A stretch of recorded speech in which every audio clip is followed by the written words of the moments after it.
Welcome to the John McAllister Report, where John McAllister, top football evaluator, interviews college and high school coaches and athletes from around the country.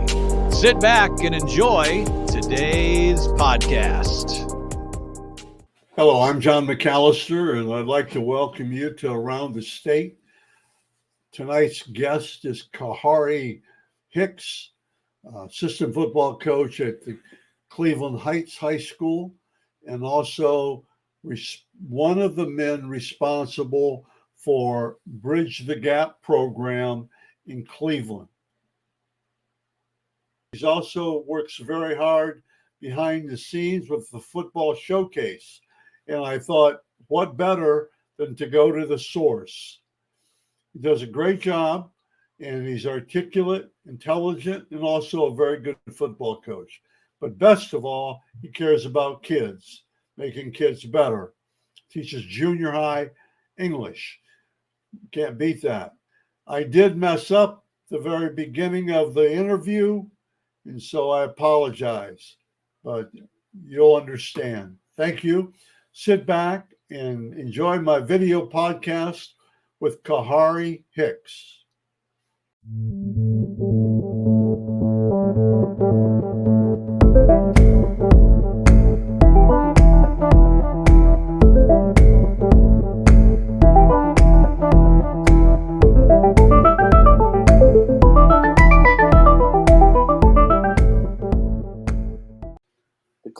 The Oberlin College Build the Bridge Showcase is scheduled for Thursday, June 9th, 5:30 p.m. at Cleveland Browns First Energy Stadium.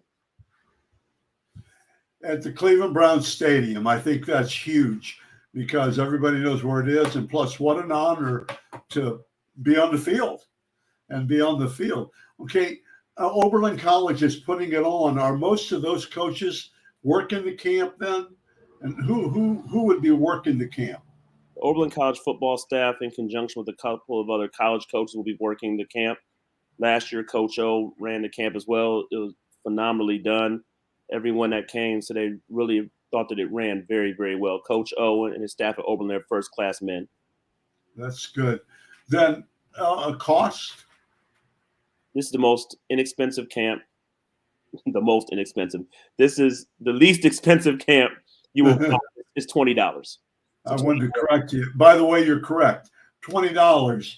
I had $40 on mine, and I thought that was expensive or cheap, I mean. And so that's really good. $20. $20 bill, and they get in. That's what it's all about, I think. It's really good. It's at Cleveland Browns Stadium. How many of you guests will be there? We had 300 last year at our camp at Willoughby South.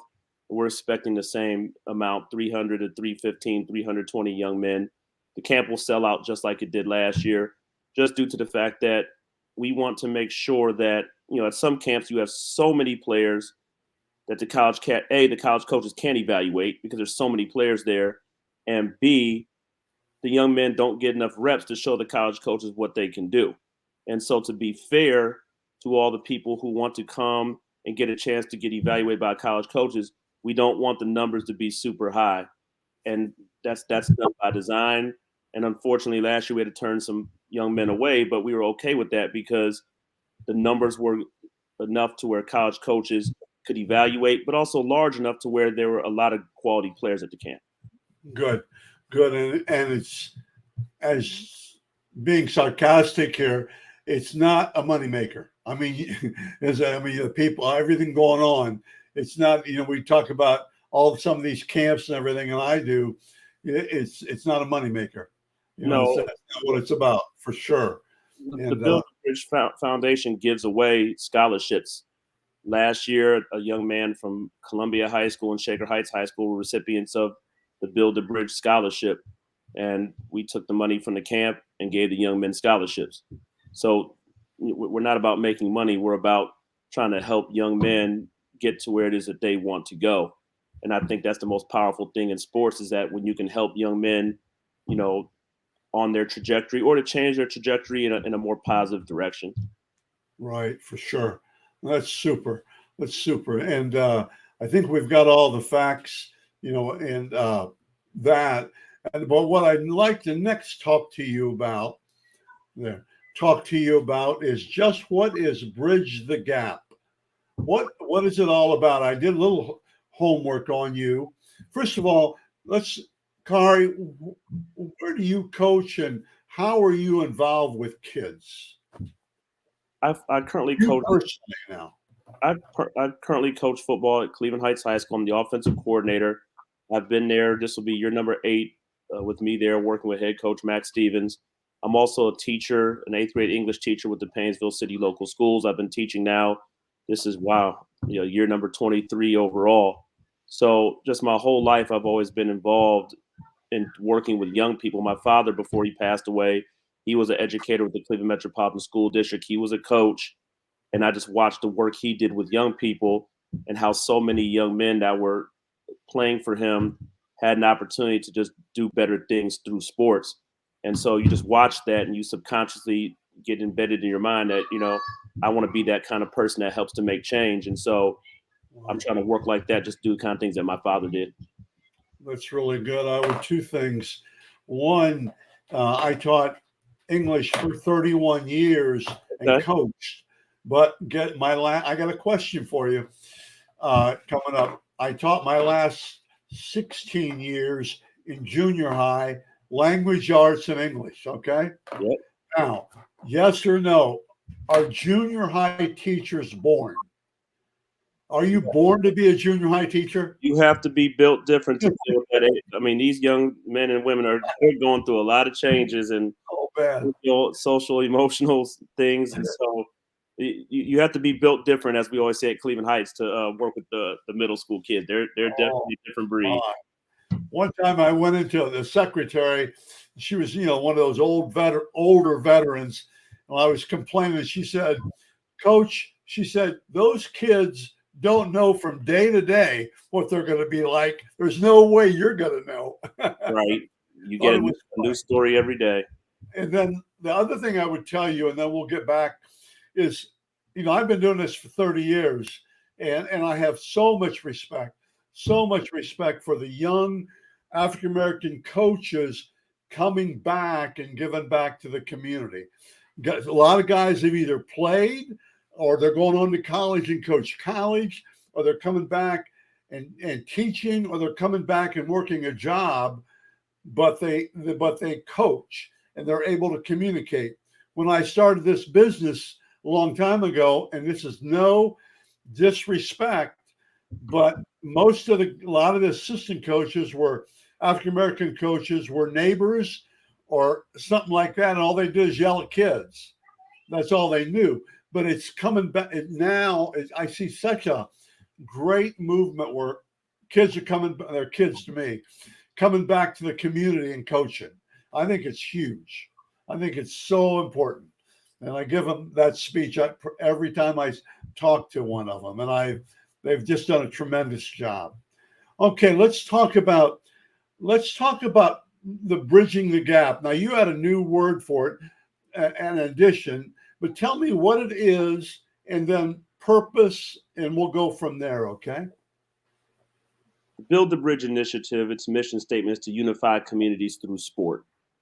And so we want to use sports as a way to unify communities that don't look the same, that have different socioeconomic and racial backgrounds. The genesis of Build the Bridge started in 2020 when we had some issues around the country in terms of some racial unrest. And one of my white colleagues had texted me and said, what can we do to address some of these issues? And I said, we're never going to fix anything if the young men don't know each other. And if they get to know each other, then they probably won't treat each other like crap. And so that's where the genesis of Build the Bridge came. We put out a tweet saying that we want to start uniting communities. And from that point on, I think the tweet had like 8,000 views, and people from all over the state were, sending me DMs or emailing me or texting me saying, I'd like to get involved. And so the first person I went to was Coach DeLuca at Olmsted Falls. And I said, hey, this is what we're thinking about doing. He said, I'm in. I mean, literally, it was 8 seconds he was in. Tiger Laverde, head coach at Kirtland, hit me up immediately. I'm in. Marty Gibbons, head coach at Lake Catholic, hit me up. I'm in. Coach Creel, who was the head coach at Beechwood at the time, said, I'm in. And so we just had coaches of different schools, different backgrounds coming together. And I think some of the best stories were when Coach Creel who was the head coach at Beechwood, he's currently the head coach at Lorraine, and Coach Ward, the head coach of Columbia, they had dinner together. That was like the essence of Build the Bridge, where coaches are sitting down with their families. My daughters, now they play with Tom DeLuca's daughters. And these two girls, my daughter's black, we're Muslim, they're white and Christian. And our girls just playing because they just don't know anybody. They just want to play and have fun. And then we start bringing teams together. We've had teams do kickball games. We've had a feeding at the men's and women's shelter. We did a DB camp with Pittsburgh Steelers DB Lyndon Stevens. We brought kids together. We've done events that were put on by Jake Gray at the Hall of Fame. We've done a 7-on-7. And the central message is all the same. Just get to know someone who does not look like you, and then to understand that we have so many things in common. We've always said, you young men, you love football, you love girls, you love social media, you love video games. So we did a video game tournament, a Madden tournament. So it's just about bringing young people together. And once you get to know people, it kind of destroys any just preconceived notions or stereotypes, regardless of whether it's the notions that the stereotypes that black people have about white people or vice versa. When you get to know somebody, you realize, hey man, this is a really good person. And that's what we want to do, is how we really can, move forward and just make sure that the next generation of leaders are people that really know how to work with everybody. I think it's really good. I think it's with sports, and it's just so many things going on now that we really have to get the black-white situation curbed, because they have, not only do they have that, which is huge, they got a lot of other outside things. And now even talking about an NIL for high school kids. I mean, there are just so many obstacles, as you have said, and I've been around coaching and since I was 18, and it's just crazy. And do you find, how was the Hall of Fame? Was it a 7-on-7 or what was it? The Hall of Fame. I saw you had a 60 kids went down to the Hall of Fame, maybe, or something like that, in buses. And we had programs from all over the state bring their kids to the Pro Football Hall of Fame. They did a tour of the Hall of Fame. They played some games on the field, and then we just had a moderated discussion in one of the chambers lounges, and just had a lot of really good dialogue, just trying to help kids have clarity and just get to know someone that doesn't look like you from a different community, because it's so much easier now. Like when I was growing up, I would never interact with people who were in way different communities because there's no social media. Nowadays, that's a weapon that we use to unify. I mean, I don't even want to call it a weapon, but it's a conduit, like a catalyst to a weapon's probably a bad choice of words, but social media is like a conduit, a catalyst to bring young people together, because now all these kids are interconnected. They do all these IG lives and and all these things, and so they know people who are just outside of their normal circles. And I said, especially with that, we encourage the kids, man, get somebody's Snapchat, get somebody's Twitter, get someone's TikTok, get someone's IG, and just follow what they do. Yeah. We felt that we played a game against Euclid, and one of our kids, Travell Wright, had scored a touchdown. It was a really crazy scoop and score. He did a dance in the end zone. On our partner school, Olmsted Falls, the kids were commenting on his IG and on his Twitter, which is exactly what they want. We're supporting one another, which is important. It's huge. I think it's huge. And let's go back. When is it now for sure? Let's go review. It's June 9th. And, you and I have a little joke on, I got to make sure it's June 9th. Okay. We won't even go there. I'll edit this. No, but June 9th at the Cleveland Browns Stadium. Starts at 6 o'clock, doesn't it? It starts at 5:30 p.m. We want to give a little bit more time just for people to get evaluated, because we know it's a big event. Give people time to get down there, get situated, just get a chance to take in the whole awesome experience that's going to, feature high school players being able to have a camp in an NFL stadium and be able to be in that setting and environment. We just felt like we want to give them an extra half an hour just to get them to come together and talk about taking the message of unity back to their respective communities. And I would also just to cherish the moment. I mean, not everybody's going to And I know it sounds silly, not to me, but not every kid's going to in his life's going to walk on the Cleveland Browns football field. That is a very Not only is that, he's going to be able to brag about with other guys being there.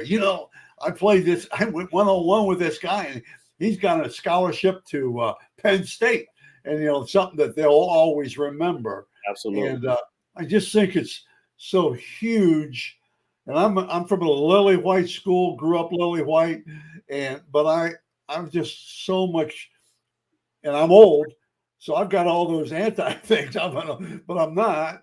And I think it's so huge that we're doing this. I think it's so huge that you and your head coach at Heights, what a guy, what a tremendous guy he is. I wish he were a little bit stronger and stuff, but I'm joking, my friend.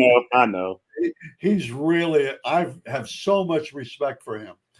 Well, I will let you go. And I am really glad in a number of ways that you took the time to get this done with me. Because I appreciate it. I just want to make sure that I also shout out Hannah Lee and the Cleveland Browns for extending the offer to have the showcase camp at Cleveland Browns Stadium. I think that everyone recognizes that this is an outstanding platform for young people. Yeah. So definitely shout out to Hannah Lee, who's with the Cleveland Browns and the Cleveland Browns themselves for offering this opportunity to young people. I think it's very, very important. Them along with Coach O, definitely deserve a lot of praise for what they're doing to help young people. I have heard, I think from Coach O, that the Cleveland Browns went overboard to help. I mean, they did. They're doing their full part and more, I guess. Yes, that's what I've heard. They're providing T-shirts, equipment, and honestly, just the facility and the experience. Because, like you said before, that's another reason why the camp is $20. We don't want socioeconomics to prevent anyone from this opportunity. Right now we're close to 38 colleges that are confirmed to attend. We don't want any young man to miss an opportunity to get evaluated because of money, and to miss out on an opportunity like this in a phenomenal first-class facility run by a phenomenal first-class organization to get exposure. Like, one of the biggest moments from last year's camp was when a young man, Keyshawn Wilson from Streetsboro High School, got his first scholarship offer at our showcase last year, and he's just crying in Max Stevens' arms because he got his first scholarship offer. And then another young man by the name of Sam Petros from Asheville Lakeside, he was the last student to register for the camp. And he got introduced to the coaches at Mercyhurst College, and that's who he signed with. So those are just two examples of, I just think, the power of a well-run camp. And I always encourage people, register.